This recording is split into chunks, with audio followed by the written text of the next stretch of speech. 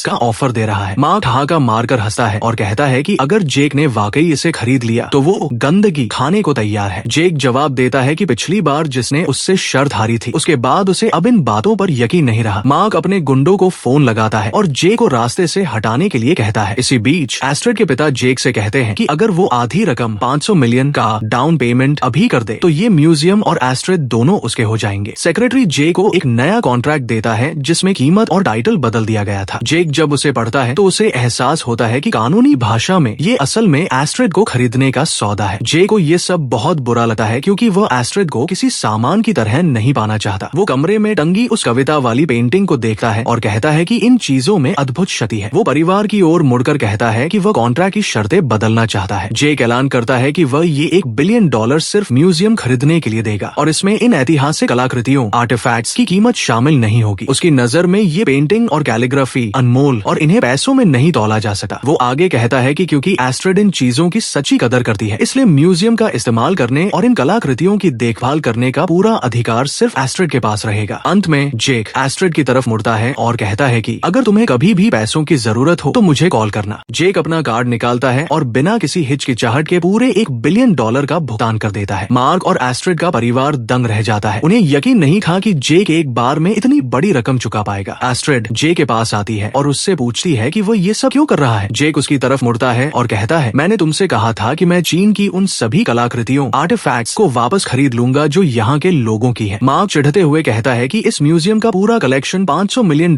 से ज्यादा का है और अगर जेक वाकई दुनिया भर से अपनी कलाकृतियां वापस लाना चाहता है तो उसे जापान के ऑक्शन में आना चाहिए। माँ के मुताबिक उस ऑक्शन में ऐसी चीजें होंगी जिनकी कीमत $1 बिलियन से भी ज्यादा है। जेक आत्मविश्वास से कहता है कि वह उस ऑक्शन में जरूर आएगा। अपनी हार मानकर मार्क और उसका असिस्टेंट वहाँ से भाग निकलते हैं। म्यूजियम के बाहर मार्क उन गुंडों से मिलता है जिन्हें उसने लड़ाई के लिए बुलाया था और उन्हें वापस भेज देता है। तभी मार्क को उसके रहस्यमयी बॉस का फोन आता है। मार्क उन्हें बताता है कि चीन के एक लड़के की वजह से डील खराब हो गई, लेकिन उसने उस लड़के का ध्यान जापान वाले ऑक्शन की तरफ खींच लिया है जहाँ वो खुद बॉस से माफी मांग पाएगा। मार्क का बॉस हंसते हुए कहता है कि उसकी कोई भी चीज कोई दूसरा नहीं छीन पाएगा। मार्क अपने बॉस को मिस्टर फ्लिन कहकर बुलाता है और वहाँ पहुँचने का वादा करता है। एस्ट्रिड का परिवार जेक को जान बचाने के लिए दिल से शुक्रिया कहता है और उसे डिनर पर बुलाता है, लेकिन जेक शालीनता से मना कर देता है, ये कहते हुए कि आज उसकी नाइट शिफ्ट है और उसे भूख नहीं है। एस्ट्रिड का प्यार इन्फैचुएशन लेवल जे के लिए और बढ़ जाता है और वो उसे जाते हुए देख मुस्कुराती है। वो जे के पीछे दौड़ती है और पूछती है कि क्या वो वाकई अगले महीने जापान जा रहा है। हाँ सुनने पर वो उससे विनती करती है कि वो उसे भी इस सफर पर अपने साथ ले चले। अगली सुबह जेक जब म्यूजियम से निकलता है तो उसे याद आता है कि उसने आधी रात एस्ट्रिड से बात करने में बिता दी। उसे याद आता है कि लंबी बातों के बाद एस्ट्रिड वहीं सो गई थी, लेकिन उसे सुबह तक ड्यूटी पर रहना पड़ा, जिसकी वजह से आज वो बहुत थका हुआ और नींद में है। यूनिवर्सिटी में ऑड्रे और जूनियर जे को ढूंढ लेती है और उसकी सेहत के बारे में पूछती है। ऑड्रे उसे गले लगा लेती है और कहती है कि कम नींद सेहत के लिए अच्छी नहीं है, इसलिए वो क्लास छोड़ दे और उसके अपार्टमेंट में चलकर आराम करे। दूसरी तरफ जूनियर कहती है कि पढ़ाई बहुत जरूरी है और वो लेक्चर के दौरान उसके पास बैठेगी। वो ऑफर देती है कि जेक उसकी गोद में सिर रखकर सो सकता है ताकि वो लेक्चर सुन भी ले और आराम भी कर ले। जेक तेवर दिखाते हुए जूनियर को याद दिलाता है कि उसने उसे दूर रहने को कहा था, पर जूनियर नहीं मानती और कहती है कि वो खुद को रोक नहीं पा रही क्योंकि वो उससे बहुत प्यार करती है। वो कहती है कि उसे फर्क नहीं पड़ता कि जेक अमीर है या नहीं, वो बस एक नई शुरुआत करना चाहती है। जूनियर उसे एक पेपर क्रेन कागज का सारस देती है और अपनी पुरानी गलतियों के लिए माफी मांगती है। आसपास की भीड़ चिल्लाती है कि इतनी सच्ची माफी के बाद जे को उसे माफ कर देना चाहिए, लेकिन जे को सिस्टम में दिखता है कि जूनियर का इन्फैचुएशन लेवल 86% है, जिसका मतलब है कि उसे अभी सच्चा प्यार नहीं हुआ है। जेक मन ही मन सोचता है कि वह जूनियर की असलियत जानता है, वो उन लोगों में से नहीं है जो किसी की दया से बदल जाए। जेक वहाँ से जाने लगता है और खुद से कहता है कि उसे जूनियर में सिर्फ उसकी अकेलेपन, लोनली वाली बात ही पसंद है। जैसे ही टीचर क्लास में आते हैं, ऑड्रे और जूनियर एक दूसरे को घूरती हुई अपनी सीट पर बैठ जाती है। क्लास खत्म होने के बाद दोनों फिर से जे के पीछे पड़ जाती है। ऑड्रे उसे अपने घर बुलाती है तो जूनियर कहती है कि एक कुंवारे लड़के को अपने कमरे पर ले जाना अच्छी बात नहीं है। ऑड्रे पलटकर जवाब देती है कि जेक सिंगल है और तुम सिर्फ उसकी एक्स हो, तो तुम हमारे बीच में मत बोलो। दोनों लड़कियां बीच सड़क पर एक दूसरे से बहस करने लगती है और चीनी कहावतों, प्रोवर्ब्स का इस्तेमाल करते हुए शोर मचाती है। आने जाने वाले लोग उन्हें देखकर हैरान है कि आखिर इन दोनों के बीच चल क्या रहा है। जेक दोनों लड़कियों से विनती करता है कि वे उसे इस लड़ाई में न घसीटे, क्योंकि वो इस तमाशे की वजह से पूरी यूनिवर्सिटी में मशहूर नहीं होना चाहता। तभी अचानक यूनिवर्सिटी के आंगन में अपनी फेरारी LF के साथ चीची की एंट्री होती है। ऑड्रे और जूनियर को पीछे छोड़ते हुए वो जे को अपनी कार में बिठाती है और तेजी से वहाँ से निकल जाती है। कार में जे थकान की वजह से चीची के घुटने पर अपना सिर टिका देता है। वो उससे पूछती है कि क्या उसे कोई चोट लगी है। जेक उठने की कोशिश करता है पर चीची उसे आराम से लेटे रहने की सलाह देती है। जेक उसे समय पर मदद के लिए शुक्रिया कहता है, जिस पर वो मुस्कुराते हुए जवाब देती है कि इसे उसके बड़े डोनेशंस के बदले एक छोटा सा थैंक यू समझो, और साथ ही अपनी जांघ पर एक और साइन सिग्नेचर करने की फरमाइश कर देती है। दूसरी तरफ जूनियर पूरी तरह उलझन में है कि ये लड़की कौन थी जो सबके सामने जे को ले गई। देखने वाले लोग हैरान हैं कि कार इतनी तेज थी कि वे ड्राइवर का चेहरा तक नहीं देख पाए, पर वे ये जरूर नोटिस करते हैं कि वो कार करोड़ों की थी। जूनियर गुस्से से लाल है। वो चिढ़ रही है कि जैसे ही जेक अमीर हुआ, उसके पीछे पैसे के भूखे शिकारियों, राइवल्स की लाइन लग गई है। ऑड्रे उसे ताना मारती है कि जब जेक उसके पास था तब उसने उसकी कदर नहीं की और अब उसे पाने का उसके पास कोई चांस नहीं है। जूनियर कहती है कि ऑड्रे को इतना आत्मविश्वास नहीं दिखाना चाहिए, क्योंकि जो लड़की उसे ले गई है वो उन दोनों से कहीं ज्यादा अमीर है। ऑड्रे आत्मविश्वास से जवाब देती है कि बाकी लड़कियों के मुकाबले वो जे के साथ काफी आगे बढ़ चुकी है, इसलिए उसे फिक्र करने की जरूरत नहीं है। जूनियर चिल्लाकर पूछती है कि उसने कौन सी चाल चली है, पर ऑड्रे बिना बताए वहाँ से चली जाती है। जूनियर को लगता है कि ऑड्रे सिर्फ दिखावा, ब्लफ कर रही है और उसे यकीन है कि जेक इतना सीधा है कि वह जूनियर की दोबारा की गई कोशिशों के सामने ज्यादा देर टिक नहीं पाएगा। तभी जे के दिमाग में आवाज आती है कि जूनियर का इन्फैचुएशन लेवल 4% और बढ़ गया है, जिससे उसके अकाउंट में फिर से पैसे क्रेडिट हो जाते हैं। जे के स्टैट्स फिर से बढ़ते हैं और वह एक नई स्किल चुनता है, मास्टरफुल स्विमिंग। लेकिन दूर से कोई दूरबीन, बाइनोकुलर्स के जरिए जे पर नजर रख रहा है। यह यूनिवर्सिटी का स्टूडेंट काउंसिल प्रेसिडेंट है जो मीटिंग की तैयारी कर रहा है। ऑड्रे और जूनियर की लड़ाई की खबर यूनिवर्सिटी की न्यूज में आ गई है, जिससे जे का निजी जीवन फिर से चर्चा का विषय बन गया है। प्रेसिडेंट गुस्से में है कि जे की हरकतों की वजह से यूनिवर्सिटी की साख पर सवाल उठ रहे हैं। वो लिटरेचर डिपार्टमेंट के हेड से उन स्टूडेंट्स के बारे में पूछता है। हेड उन स्टूडेंट्स का नाम लेकर बताता है कि वे उसी के छात्र हैं। प्रेसिडेंट कहता है कि अगर जेक अपनी गलती मान ले तो उसे कड़ी सजा की जरूरत नहीं है। अगले दिन सजा के तौर पर जे को पूल की सफाई करने का काम सौंपा जाता है, जो सेमेस्टर के अंत तक चलेगा। जेक इसे बुरा नहीं मानता, क्योंकि उसे लगता है कि उसकी गर्लफ्रेंड ने वाकई कैंपस में कार बहुत तेज चलाई थी, बल्कि वह तो खुश है कि उसे पूल में लड़कियों को देखने का मौका मिलेगा। पूल में लड़कियां अवा नाम की एक एथलीट की तारीफ कर रही है। उसकी सहेली बताती है कि टाइलर नाम का एक लड़का उसका पीछा कर रहा है, पर अवा उसे नजरअंदाज कर देती है। जब उससे पूछा जाता है कि उसे कैसे लड़के पसंद हैं, तो वो जवाब देती है, जो मुझसे तेज तैर सके। कुछ लड़कियां जे को देखकर उसकी पॉपुलैरिटी की बातें करने लगती है, पर अवा को इसमें कोई दिलचस्पी नहीं है और वह दोबारा तैरने लगती है। अचानक पानी के बीच में अवा के पैर में क्रैम्प, खिंचाव आ जाता है और वह डूबने लगती है। वो हाथ बाहर निकाल कर मदद मांगने की कोशिश करती है, पर उसकी सहेलियां समझ नहीं पाती कि क्या हो रहा है। डूबने के डर से अवा बुरी तरह घबरा जाती है। तभी सफाई कर रहे जे की नजर अवा पर पड़ती है और वो तुरंत समझ जाता है कि वो खतरे में है। बिना 2 बार सोचे जे पूल की तरफ भागता है और कॉन्फिडेंस के साथ पानी में कूद जाता है। अपनी नई एक्वायर्ड स्विमिंग स्किल्स का इस्तेमाल करके जेक जल्दी से ईवा की मदद के लिए तैरता है। उसके पास पहुंचकर वो उसे सरफेस तक लाने में मदद करता है। वो उसका सिर पानी के ऊपर रखता है ताकि लड़की का दम न घुटे। ईवा रेजिस्ट करना शुरू कर देती है और चिल्लाती है कि जेक उसे छोड़ दे, जिस पर जेक जवाब देता है कि उसे शांत होना चाहिए और बस सांस लेनी चाहिए। जेक पूल के किनारे तक तैरता है। एक हाथ से ईवा को पकड़ते हुए वो उसे स्टिल रहने और उस पर ट्रस्ट करने को कहता है। ईवा हैरान होती है कि जेक कितनी तेजी से तैर रहा है, भले ही उसने उसे पकड़ा हुआ है, और वो नोटिस करती है कि वो आज से पहले किसी लड़के के इतने करीब कभी नहीं रही। जेक ईवा को पानी से बाहर खींचता है और वो काफी खांसती है और धीरे धीरे अपने होश में आती है। जेक अपनी टी-शर्ट निचोड़ता है और ईवा से कहता है कि अगली बार ज्यादा सावधान रहे। सहेलियां ईवा को घेर लेती है और उसकी हालत के बारे में पूछती है और कहती है कि उसने सच में उन्हें डरा दिया था। स्टूडेंट्स जे की स्पीड देखकर हैरान रह जाते हैं और कहते हैं कि उसने एक नया रिकॉर्ड सेट कर दिया है, जबकि उनमें से एक ने ये सब रिकॉर्ड कर लिया है और उसका फीड ऑनलाइन पोस्ट करने का प्लान बना रहा है। ईवा की दोस्त उससे कहती है कि जे काफी अच्छा इंसान लग रहा है, क्योंकि उसने उसकी उसकी जान बचाई है। अचानक उसकी दोस्त नोटिस करती है कि ईवा ख्यालों में खोई हुई है और उसके चेहरे पर एक गहरा ब्लश आ गया है। खबर फैलती है कि जेक ने स्टूडेंट काउंसिल प्रेसिडेंट को पागल करके खुद को एक हीरो साबित कर दिया है। मेन कैरेक्टर के खिलाफ मन में कड़वाहट लिए प्रेसिडेंट खुद से वादा करता है कि वो उसे तबाह कर देगा। कुछ दिनों बाद यूनिवर्सिटी में एक स्टूडेंट बॉल है और जूनियर और ऑड्रे वहाँ पहुँचते हैं। ऑड्रे मुस्कुराते हुए जूनियर से कहती है कि वो आज रात के लिए बहुत अच्छे से तैयार हुई है, लेकिन जेक फिर भी उस पर ध्यान नहीं देगा। जूनियर इस तीखे कॉम्प्लीमेंट के लिए ऑड्रे को थैंक्स कहती है और कहती है कि आज रात के बाद सब कुछ बदल जाएगा। उसे जाते हुए देखकर ऑड्रे को शक होता है कि जूनियर कुछ बड़ा करने वाली है। जूनियर मन ही मन कहती है कि वो ऑड्रे और उसकी सस्ती ट्रिक्स को अच्छे से समझती है, जो उसे एक स्मार्ट और जेंटल लड़की दिखाती है। लेकिन जूनियर की राय में मर्द सिर्फ अपनी इंस्टिंक्ट्स को फॉलो करते हैं। जूनियर ईवा को नोटिस करती है और सोचती है कि उसे पहले एक और रुकावट को रास्ते से हटाना होगा। ईवा अपनी जान बचाए जाने के पलों को याद करती है और फिर से ब्लश करने लगती है और खुद को शांत करने के लिए अपने ग्लास से एक घूंट लेती है। जूनियर ईवा के पास जाती है, ये सोचकर कि वो एक और राइवल है जो जे को पटाना चाहती है, और उसे रूखेपन से ग्रीट करती है। जूनियर खुद को जे की गर्लफ्रेंड बताती है और ईवा से पूछती है कि क्या वो उसे जानती है। जूनियर के मुताबिक जेक बहुत सिंपैथेटिक और दयालु है और हमेशा लोगों की मदद करता है। जूनियर अपनी कहानी जारी रखते हुए कहती है कि डेटिंग शुरू करने और साथ में अच्छा वक्त बिताने से पहले जेक ने 3 साल तक उसका पीछा किया था। जूनियर आगे कहती है कि अगर ईवा जे को थैंक्स कहना चाहती है तो इसकी जरूरत नहीं है, क्योंकि आज शाम उनकी एक डेट है। जूनियर के इस आक्रामक बर्ताव से बुरी तरह डरकर ईवा बॉल से भाग जाती है। जूनियर एक पोटेंशियल राइवल के खत्म होने पर खुश होती है और डिक्लेयर करती है कि उसके खिलाफ किसी का कोई चांस नहीं है। इस बीच जेक चुपचाप अपने कमरे में बैठा है, जबकि उसका दोस्त उसे जल्दी करने के लिए कह रहा है, जिस पर जेक शिकायत करता है कि उसके गुरु को जबरदस्ती सफाई करने पर लगा दिया गया था। जेक को बताया जाता है कि उसने पक्का किसी तरह स्टूडेंट काउंसिल प्रेसिडेंट को नाराज किया है, जिसकी वजह से वो इस मुसीबत में फंसा है। जे के दोस्त के मुताबिक प्रेसिडेंट हमेशा उन लोगों से निपटने के लिए अपनी ऑफिशियल पोजीशन का इस्तेमाल करता था जिन्हें वो पसंद नहीं करता था। जे को क्लास प्रेसिडेंट का एक मैसेज मिलता है जो उसे बताता है कि स्टूडेंट काउंसिल प्रेसिडेंट उसे पर्सनली एक अवार्ड देना चाहता है, जिससे जे को शक होने लगता है। जब जेक बॉल की तरफ जा रहा होता है, टाइलर उस पर नजर रख रहा होता है, जो उससे ईवा को छीनने के लिए गुस्से में है। बदले की आग में जल रहा टाइलर एक ईंट जे के सिर के ऊपर उठाता है। हालांकि जेक उसकी आहट महसूस कर लेता है और मुड़कर टाइलर को पकड़ लेता है। एक पावरफुल मूवमेंट के साथ जेक टाइलर को जमीन पर पटक देता है, जिससे उसका गाल डामर एसफाल्ट से टकराता है। जेक को टाइलर की ये हरकत समझ नहीं आती और वो उससे पूछता है कि उसने उस पर अटैक क्यों किया। टाइलर उसे समझाता है और ईवा को बुलाता है, जो उसकी तमाम कोशिशों के बावजूद उसे देखती तक नहीं, और अफसोस करता है कि उसने उस वक्त उसे जबरदस्ती हासिल क्यों नहीं किया। जेक अपने बूट से टाइलर के चेहरे पर मारता है और उसे चुप करा देता है। बेहोश टाइलर को कचरे के ढेर तक घसीटने के बाद जेक बॉल की तरफ जाने का फैसला करता है। आखिरकार बॉल में पहुंचकर जे की मुलाकात ऑड्रे से होती है, जो उसे अपने साथ डांस करने के लिए इनवाइट करती है। जेक मान जाता है, ऑड्रे को अपनी बाहों में उठाता है और उसे डांस में घुमाना शुरू कर देता है। ऑड्रे इस बात से सुखद आश्चर्यचकित है कि जेक इतनी स्मूथली और ग्रेसफुली मूव कर रहा है। जैसे जैसे जेक और ऑड्रे ग्रेसफुली अपना डांस जारी रखते हैं, उन्हें भीड़ से बहुत उत्साहजनक रिव्यूज मिलते हैं। डांस के बाद दूसरी लड़कियां डांस की इच्छा जताते हुए जे के पास आती है, लेकिन ऑड्रे उन्हें मना करने की कोशिश करती है। हालांकि लड़कियों का प्रेशर कम नहीं होता और बहुत जल्द वो पोटेंशियल पार्टनर्स से घिर जाता है, जिससे ऑड्रे को गुस्सा आता है। दूसरे लड़के चिढ़ जाते हैं क्योंकि कोई भी उनके साथ डांस नहीं करना चाहता, और वो जे की पीठ पीछे गॉसिप करने लगते हैं कि वो इस तरह के ट्रीटमेंट और स्टूडेंट काउंसिल प्रेसिडेंट से मिलने वाले अवार्ड्स के लायक नहीं है। स्टूडेंट काउंसिल प्रेसिडेंट किरण उन्हें यकीन दिलाता है कि जेक ने वाकई एक आदमी को बचाया था और उसके पास जाता है। वो कहता है कि उसकी यूनिवर्सिटी को ऐसे आउटस्टैंडिंग स्टूडेंट्स की जरूरत है ताकि वो एक रोल मॉडल बन सके। इसके बाद वो उसके सम्मान में एक टोस्ट जाम उठाने की इच्छा जाहिर करता है ताकि उसके इस रिमार्केबल फीट को अमर बनाया जा सके। जेक उससे ड्रिंक का कैन लेने में हिचकिचाता है और लोग हैरान होने लगते हैं कि उसने अचानक मना क्यों कर दिया। जेक सामने वाले को ध्यान से एनालाइज करता है और कहता है कि वो प्रेसिडेंट के टोस्ट को पीने से खुद को रोक नहीं सकता, क्योंकि ये सेरेमनी का एक इम्पोर्टेंट हिस्सा है। इसके तुरंत बाद वो एक छोटे जार को लगभग पूरा खाली कर देता है और किरण कहता है कि उसने सही काम किया और डरने की कोई बात नहीं है। ऑड्रे उसे देखती है और सावधानी भरी आवाज में उससे पूछती है कि क्या वो ठीक है, इस उम्मीद में कि इससे कोई प्रॉब्लम न हो जाए। किरण एक विलेन जैसी मुस्कान के साथ प्रोटैगनिस्ट को देखता है, लेकिन अपनी पूरी ताकत लगाकर अपनी असली फितरत न दिखाने की कोशिश करता है। वो जे के पास जाता है और उससे कहता है कि वो उससे स्टूडेंट काउंसिल के बारे में बात करना चाहता है, जिसके बाद वो उसे अपने पीछे आने के लिए इनवाइट करता है। बस कुछ ही मिनटों बाद वे खुद को एक कॉन्फ्रेंस रूम में पाते हैं, जो बात करने के लिए वाकई सही जगह है। जेक अंदर कदम रखता है और अचानक अपनी आंखों के सामने दिखने वाले नजारे से दंग रह जाता है। वो ईवा को बेहोश पड़ा हुआ पाता है और तुरंत ये समझने की कोशिश करता है कि क्या हुआ और वो इतनी लाल और बेहोश क्यों है। पास आकर वो कहता है कि कि ऐसा लगता है जैसे उसे बुखार है और तुरंत उसे एहसास होता है कि किसी वजह से उसे खुद भी चक्कर आने लगे हैं। कुछ ही पलों बाद वो होश खो देता है और लड़की के ठीक बगल में सोफे पर गिर जाता है, जो इस सब के बावजूद नहीं जाती। किरण खुशी से कहता है कि वीडियो कैमरा काम कर रहा है, जिसका मतलब है कि उसका ब्रिलियंट प्लान जल्द ही एक्शन में आ जाएगा। अपने चेहरे पर पूरी तरह विलेन वाले एक्सप्रेशन के साथ वो कहता है कि इस बार जेक फाइनली अपनी इस भयानक किस्मत का मजा ले पाएगा। इसी बीच लोग हैरान होने लगते हैं कि अवार्ड सेरेमनी अभी तक शुरू क्यों नहीं हुई है। किरण स्टेज पर आता है और उनसे इतना उतावला न होने को कहता है क्योंकि जेक बहुत जल्द यहाँ होगा। वो ये भी जोड़ता है कि जेक असल में अपनी स्पीच स्क्रीन पर देना चाहता है और बाकी लोगों का ध्यान दीवार की तरफ ले जाता है। पास खड़े लोग उस इमेज को गौर से देखते हैं जो प्रोजेक्ट होना शुरू हुई है और जल्द ही सब चुप हो जाते हैं। ऑड्रे भी समझने की कोशिश कर रही है कि क्या हो रहा है, क्योंकि वो कुछ ऐसा देख रही है जो पूरी तरह से अमेजिंग है और यकीन करने लायक नहीं है। उनकी आंखों के सामने एक नंगा आदमी आता है जो बहुत ही ब्राइट पिंक बालों वाली एक लड़की के ऊपर झुका हुआ है। किरण ऐसा दिखावा करता है जैसे वो इसे पहली बार देख रहा है, हालांकि उसे इस बात से पहले ही सावधान हो जाना चाहिए था कि फिल्मिंग में आदमी नंगा है। किरण आगे कहता है कि ये बहुत ही गलत बिहेवियर है और कहता है कि ऐसी किसी चीज को होने की परमिशन नहीं दी जानी चाहिए थी। भीड़ अपने पूर्वाग्रहों प्रेजुडिसेस के आगे झुक जाती है और कहती है कि वो हमेशा से जानते थे कि जेक बस ऐसा ही इंसान है जो अपने बारे में बहुत ज्यादा सोचता है। वे तर्क देते हैं कि उनकी यूनिवर्सिटी में ऐसे बदमाशों को बर्दाश्त नहीं किया जा सकता क्योंकि ये इसकी अविश्वसनीय प्रेस्टीज को कम करता है। किरण अपने उस अच्छे दोस्त से अविश्वसनीय रूप से निराश होने का नाटक करता है जिसने इतनी उम्मीदें जगाई थी। दूसरे लोग कहते हैं कि इस बदमाश को यूनिवर्सिटी से निकाल देना चाहिए और दूसरे एजुकेशनल इंस्टीट्यूशंस में एडमिशन लेने के हक से भी वंचित कर देना चाहिए। किरण खुश है कि सब कुछ उसके ब्रिलियंट प्लान के मुताबिक हो रहा है और कहता है कि उसने ठीक वैसी उम्मीद की थी जैसा भीड़ ने रिएक्ट किया। किरण बड़े उत्साह के साथ अपनी ताकत का बखान करने लगता है। वो खुद को स्टूडेंट काउंसिल प्रेसिडेंट के रूप में सर्वशक्तिमान समझ रहा है। उसे एक मामूली चींटी जेक को कुचलने में जो आनंद मिल रहा था वो शब्दों में बयां नहीं किया जा सकता। लेकिन तभी एक आवाज गूंजती है जो सबकी धड़कनें बढ़ा देती है। जेक वापस स्टेज पर आता है और बड़े आराम से कहता है कि शायद उससे कुछ छूट गया है। सब दंग रह जाते हैं। किरण को तो अपनी आंखों पर यकीन ही नहीं हो रहा क्योंकि उसने अभी अभी स्क्रीन पर उसे देखा था। जे कहता है कि वो तो बस वॉशरूम गया था और फिर मजे लेते हुए पूछता है कि आखिर यहाँ इतना शोर किस बात का है। वो प्रेसिडेंट की आंखों में आंखें डालकर पूछता है कि वो इतना डरा हुआ क्यों है। किरण पूरी तरह उलझ जाता है। अगर जेक यहाँ है तो कैमरे में कौन है। जेक मुस्कुराते हुए कहता है कि उसे क्या पता, प्रोग्राम तो किरण चला रहा है। तभी कैमरे वाला आदमी मुड़ता है और सच्चाई सबके सामने आ जाती है। वो टाइलर था जो उस पुतले डॉल के साथ था। अपनी सुध-बुध खोया हुआ टाइलर उस पुतले को अपनी प्रेमिका समझकर अजीब हरकतें कर रहा था। फ्लैशबैक, दरअसल 10 मिनट पहले ही हमारे हीरो जेक ने जहर के असर को बेअसर कर दिया था। सिस्टम की पैसिव स्किल ने उसे हर तरह के जहर से बचा लिया था। कमरे में बेबस लड़कियों और कैमरों को देखकर जेक समझ गया था कि ये एक जाल है। उसने अपनी ताकत से उस कागज जैसे दरवाजे को तोड़ दिया था। उसने देखा कि अवा को गहरी नींद की गोलियां दी गई है, इसलिए उसने उसे सुरक्षित किया और फिर टाइलर को पकड़कर वहां ले आया। उसने एक प्लास्टिक के पुतले और विग का इस्तेमाल करके उसे बिल्कुल अवा जैसा लुक दिया ताकि किरण का शो उल्टा उसी पर पड़ जाए। वापस वर्तमान में जेक मजे लेते हुए कहता है कि टाइलर तो वाकई बीमार है जो पुतले के साथ ऐसी हरकतें कर रहा है। बौखलाया हुआ किरण अपने होश खो देता है और चिल्लाकर कहता है, ये मुमकिन नहीं है, मैंने खुद जे को अवा पर गिरते हुए देखा था। जैसे ही किरण के मुंह से ये बात निकली पूरा हॉल सन्नाटे में डूब गया। जेक मुस्कुराया और बोला, वाह, तो तुमने खुद देखा, अब तुमने सच उगलना शुरू कर दिया। लोग हैरान रह गए। उन्हें समझ आ गया कि वे एक इमोशनल चाल का शिकार हुए थे। जेक ने चुटकी लेते हुए कहा कि अभी तो किरण बड़ी बड़ी बातें कर रहा था, अब उसके मुंह में दही क्यों जम गया है। तभी एक टीचर कमरे में घुसता है और बिना कुछ सोचे समझे जेक पर बरस पड़ता है कि उसने प्रेसिडेंट से पूछताछ करने की हिम्मत कैसे की। वो किरण की तरफदारी करते हुए उसे एक मेहनती और नेक छात्र बताता है। किरण के खरीदे हुए कुछ गुर्गे भीड़ में दंगा भड़काने की कोशिश करते हैं और चिल्लाने लगते हैं कि जेक माफी के लायक नहीं है और उसे कॉलेज से निकाल देना चाहिए। भीड़ फिर से उनके बहकावे में आ जाती है, लेकिन ऑड्रे अब भी शांत है। वो समझ चुकी है कि जे को खसाया गया है। किरण अपनी हार करीब देख जे के कान में फुसफुसाता है कि उसने टीचर्स और स्टूडेंट्स सबको खरीद लिया है। वो झूठ बोलता है कि जेक भागने की कोशिश कर रहा है और अनुशासन विभाग डिसिप्लिनरी डिपार्टमेंट को उसे तुरंत पकड़ने का हुक्म देता है। किरण के गुर्गे जे को पकड़ने की कोशिश करते हैं, लेकिन जे चट्टान की तरह खड़ा है। वे पूरी ताकत लगा देते हैं पर जे को 1 इंच भी हिला नहीं पाते। किरण सता के नशे में पूरी तरह अंधा हो चुका है। वो चिल्लाते हुए आगे बढ़ता है कि वो खुद अपने हाथों से जे को सबक सिखाएगा, लेकिन जेक समझ जाता है कि अब इस बेतु के सर्कस को खत्म करने का वक्त आ गया है। वो किरण के वार को बड़ी आसानी से हवा में ही रोक देता है और मुस्कुराते हुए पूछता है, इतनी जल्दी क्या है, असली धमाका तो अभी होने वाला है। तभी भ्रष्ट टीचर सांस चिल्लाता है कि जेक ने एक छात्र पर हमला किया है और गार्ड्स को उसे तुरंत गिरफ्तार करने का हुक्म देता है। गार्ड्स स्टूडेंट्स जिन्हें असलियत का पता नहीं है अपनी लाठियां तानकर जे की तरफ बढ़ते हैं, लेकिन एन मौके पर एक कड़क आवाज गूंजती है, रुक जाओ। ये यूनिवर्सिटी के डायरेक्टर थे जो जे के उन रईस दोस्तों के साथ आए थे जिन्हें जेक ने हाल ही में बनाया था। टीचर सांस हका बका होकर अपने बॉस को देखता है और पूछता है कि वे इतनी जल्दी वापस कैसे आ गए। डायरेक्टर गुस्से में कहते हैं कि अगर वे थोड़ी देर और न आते तो ये यूनिवर्सिटी बर्बादी की कगार पर खड़ी होती। टीचर अब भी झूठ बोलने की कोशिश करता है कि जेक ने यूनिवर्सिटी का नाम बदनाम किया है और उसे निकाल देना चाहिए, लेकिन डायरेक्टर उल्टा टीचर पर ही बरस पड़ते हैं और अपनी लकड़ी की छड़ी से उसकी जमकर धुनाई शुरू कर देते हैं। वे चिल्लाकर कहते हैं कि असली समस्या जेक नहीं बल्कि तुम जैसे भ्रष्ट प्रोफेसर हो जो रिश्वत लेकर यूनिवर्सिटी की साख मिट्टी में मिला रहे हैं। किरण बीच में बोलने की कोशिश करता है कि ये सब एक गलती है, लेकिन डायरेक्टर का एक साथी किरण के मुंह पर एक जोरदार मुक्का जड़ देता है और उसे अपनी औकात में रहने की चेतावनी देता है। टीचर गिड़गिड़ाते हुए कहता है कि किरण एक बहुत बड़े अधिकारी का बेटा है जिसने संस्थान में पैसा लगाया है, लेकिन डायरेक्टर उसकी एक नहीं सुनते और छड़ी का एक और वार सीधा उसके मुंह पर करते हैं। जे का दोस्त मजाक उड़ाते हुए कहता है कि मिस्टर टीचर का चेहरा अब पहले से काफी बेहतर लग रहा है क्योंकि उस पर ईमानदारी का रंग चढ़ गया है। डायरेक्टर गर्व से ऐलान करते हैं कि भ्रष्टाचार के कारण टीचर और किरण दोनों को यूनिवर्सिटी से निकाला जाता है। वे जे की तारीफ करते हैं कि वह इस यूनिवर्सिटी का सबसे होनहार छात्र है। साधारण स्टूडेंट सन्न रह जाते हैं, उन्हें यकीन नहीं हो रहा कि जिन टीचर्स पर वे भरोसा करते थे वे उन्हें इतने समय से धोखा दे रहे थे। तभी स्क्रीन पर वो वीडियो चलने लगता है जिसे किरण ने खुद के लिए सबूत के तौर पर रिकॉर्ड किया था, लेकिन वो अब उसी के खिलाफ जा रहा था। कैमरे पर किरण का वो कबूलनामा सबको दिख जाता है जहाँ उसने खुद को विलेन बताया था। स्टूडेंट्स को जब पता चलता है कि उनका प्रेसिडेंट इतना नीच इंसान है तो वे उस पर कचरा फेंकने लगते हैं और उसे धोखेबाज और दुष्ट कहकर पुकारते हैं। किरण को एहसास होता है कि जे की वजह से उसकी जिंदगी की सारी मेहनत और रुतबा खत्म हो गया है। पागलपन में आकर वो कहीं से एक चाकू निकालता है और जे की तरफ लपकता है, चिल्लाते हुए कि मैं तुझे भी अपने साथ ले मरूंगा। लेकिन जेक बिजली जैसी फुर्ती से एक ऐसा वार करता है कि चाकू हवा में उड़ जाता है और किरण सीधा स्टेज से नीचे जाकर गिरता है। जेक मुस्कुराते हुए कहता है, अब बादलों से नीचे आ जाओ और हकीकत मानो कि तुम एक साधारण इंसान से ज्यादा कुछ नहीं हो। किरण जैसे ही जमीन पर गिरता है उसे समझ आता है कि अगर वह यहाँ से नहीं भागा तो भीड़ उसके टुकड़े टुकड़े कर देगी, लेकिन बहुत देर हो चुकी थी। गुस्साए भीड़ उस पर टूट पड़ती है। आखिरकार स्टूडेंट्स तय करते हैं कि उसे जेल भेजा जाना चाहिए क्योंकि उसने एक लड़की को नशीली गोलियां दी थी। तभी एक छात्र डायरेक्टर के पास आता है और कहता है कि अब यूनिवर्सिटी को जल्द से जल्द एक नए और ईमानदार प्रेसिडेंट की जरूरत है। डायरेक्टर बिना वक्त गवाए ऐलान करते हैं कि जेक ही नए प्रेसिडेंट पद के लिए सबसे आदर्श उम्मीदवार है। सभी स्टूडेंट्स भी एक सुर में जे का समर्थन करते हैं क्योंकि उसकी बहादुरी ने सबका दिल जीत लिया है। जेक अपने उन रईस दोस्तों का शुक्रिया अदा करता है जिन्होंने मुश्किल वक्त में उसका साथ दिया। इसके बाद वो उदारता दिखाते हुए कहता है कि उसके एक दोस्त को पिछले प्रेसिडेंट किरण ने गलत तरीके से निकाल दिया था, इसलिए वह पद उसके दोस्त को मिलना चाहिए। पूरी भीड़ जे की इस दरियादिली की तारीफ करते हुए उसका समर्थन करती है। दूर खड़ी जूनियर ये सब देख रही है और मन ही मन कहती है कि जेक एक अद्भुत इंसान है, वो उम्र भर मेरा बॉयफ्रेंड रहने के लायक है। दूसरी तरफ सब शांत होने के बाद जे को आवा की चिंता होती है। वह तेजी से उस गुप्त जगह की ओर बढ़ता है जहाँ उसने आवा को सुरक्षित छुपाया था। वो सोच ही रहा होता है कि नींद की दवा का असर कितना गहरा है। तभी अचानक उस केबिन में कोई परफ्यूम छिड़कने लगता है। जेक हमलावर को पहचानने की कोशिश करता है, लेकिन वो फिर से उस जहरीले असर पॉइजन के प्रभाव में आ जाता है। जेक बेहोश होकर सीधा आवा के पास गिर जाता है। तभी मुस्कुराती हुई जूनियर केबिन में दाखिल होती है। ये सब उसी की चाल थी। वह पूरी ताकत लगाकर भारी भरकम और मस्कुलर जे को उठाने की कोशिश करती है। वो उसे सहारा देकर बिठाती है और फिर अपनी ड्रेस का एक हिस्सा फाड़ देती है, ये कहते हुए कि ये उसे काम करने में बाधा डाल रहा है। किसी सन की फैन, ऑब्सेस्ड फैन की तरह वो जे के करीब आती है और उसे अपना सबसे कीमती खजाना कहती है। वो जे को कसकर पकड़ लेती है और उसके दिल की धड़कनें तेज होने लगती है। फिर वो सोई हुई आवा की ठुड्डी चेन पकड़कर कहती है कि काश तुम जाकर देख पाती कि अब जे किसका है। लेकिन तभी अपनी आंखें बंद रखे हुए ही जे खिलने लगता है। वो एक जंगली वृत्ति एनिमल इंस्टिंक्ट के प्रभाव में जूनियर को अपनी ओर खींच लेता है। जूनियर घबराकर पूछती है कि वो क्या कर रहा है, पर जे कोई जवाब नहीं देता, जैसे वो नींद में ही उससे अपना बदला ले रहा हो।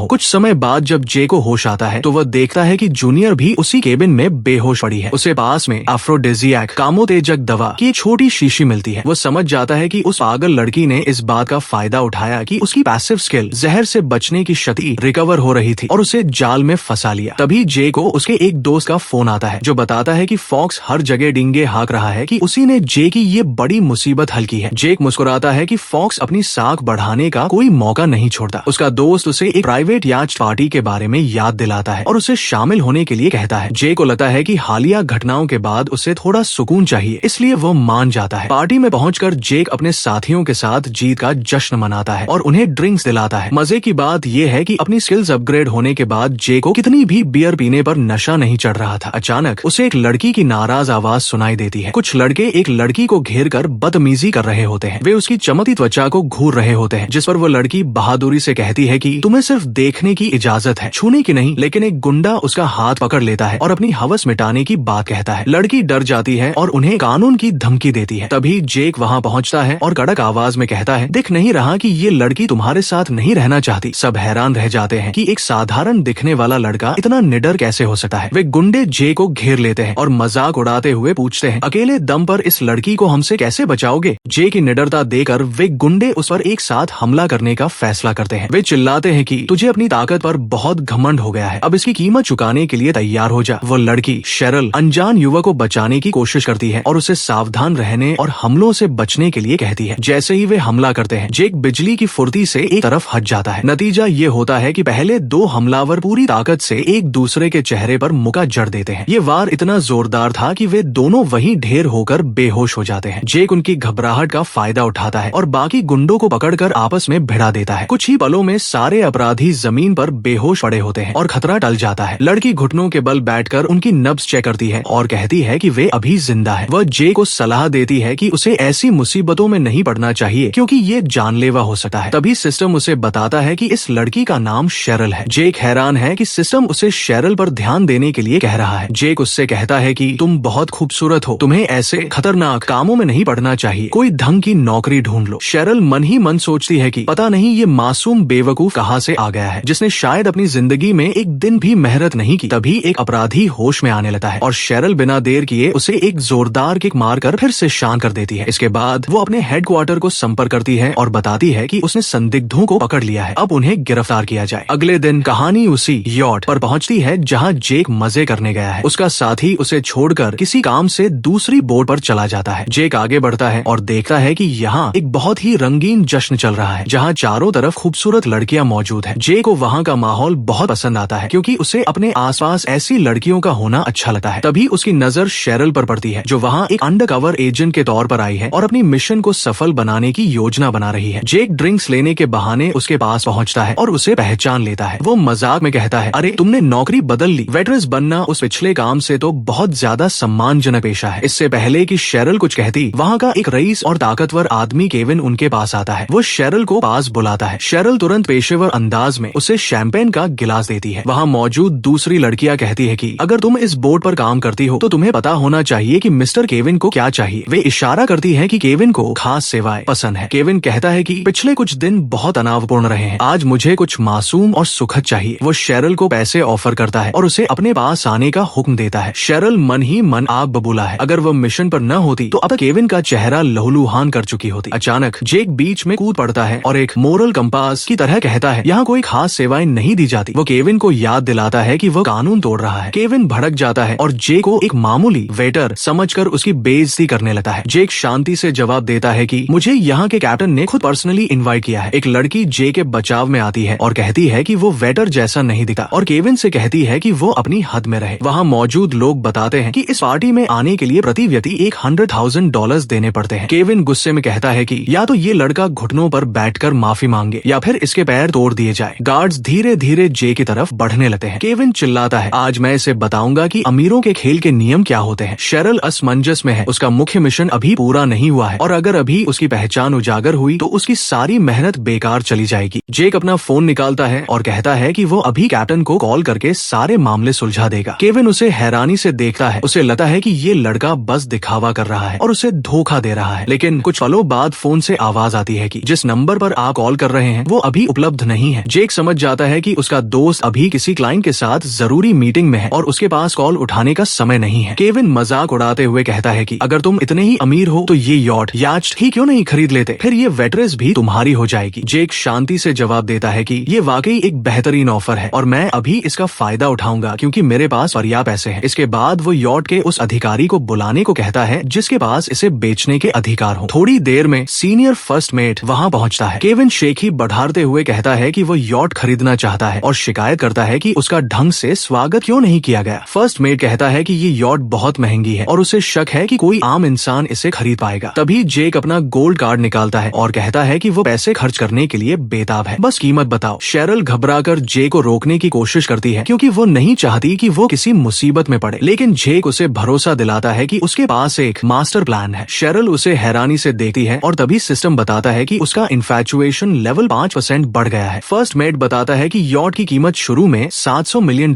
थी, लेकिन अब ये $800 मिलियन है। लोग जेक को घेर लेते हैं और उसे तुरंत डॉक्यूमेंट साइन करने के लिए उकसाते हैं, लेकिन जेक मुस्कुराते हुए एक बड़ा धमाका करता है। मैं अपनी जिंदगी में कभी कोई डॉक्यूमेंट साइन नहीं करूंगा, ये डॉक्यूमेंट शेरल साइन करेगी क्योंकि ये यॉट मैं उसे तोहफे में दे रहा हूँ। वहाँ मौजूद हर शख्स सन्न रह जाता है, किसी को समझ नहीं आता कि कोई अजनबी लड़की को इतना बड़ा गिफ्ट कैसे दे सकता है। जे कहता है कि वह पूरा पेमेंट अभी करेगा, लेकिन यॉट की मालकिन शेरल होगी। वो शेरल से उसका नाम पूछता है और कहता है कि शेरल, ये यॉट तुम्हारा पहला गिफ्ट है। जैसे ही वो कार्ड स्वाइप करता है, पेमेंट सक्सेसफुल हो जाता है। पूरा डेक सन्नाटे में डूब जाता है। फर्स्ट मेट अब बड़े सम्मान के साथ शेरल से कहता है कि मैडम, अब आप इस यॉट की मालिक है। वहाँ खड़ी दूसरी लड़कियां भी जे की दीवानी हो जाती है। लोग तुरंत पाला बदल लेते हैं और जे की चापलूसी करने लगते हैं। तभी एक अपराधी केविन के पास आता है और उसे चेतावनी देता है कि ये लड़का कोई मामूली इंसान नहीं है। केविन उस अपराधी को हंटर कहकर बुलाता है और गुस्से में कहता है कि अगर तुम इस कमीने जेक को रास्ते से हटा दो तो मैं म्यांमार का अपना सारा बिजनेस तुम्हें सौंप दूंगा। हंटर एक शैतानी मुस्कान के साथ मान जाता है। हंटर जे के पास जाता है और अपना परिचय देते हुए कहता है कि लोग उसे बॉस बुलाते हैं। जेक भी शांति से अपना परिचय देता है। इधर शेरल को एहसास होता है कि हंटर ही वो असली टारगेट है जिसका वो पीछा कर रही है। ये आदमी म्यांमार और लाओस से तस्करी और अंडरग्राउंड कैसिनो चलाने का मास्टरमाइंड है। हंटर जे को कैसिनो में जुआ खेलने का न्योता देता है। जे कहता है कि उसके पास खेलने के लिए बहुत पैसा है। इस पर हंटर उसे उकसाते हुए कहता है, शायद तुम्हें पैसा हारने से डर लग रहा है ना?